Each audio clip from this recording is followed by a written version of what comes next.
どんな風に使ってたっけ？トリマなんて言ってたっけ？あんまり覚えてなくて。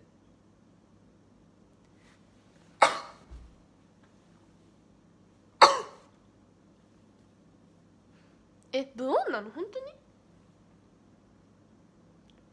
トリマってちょっと前じゃない？なんか中2中3ぐらいの時がする。今も言うのかなトリマって。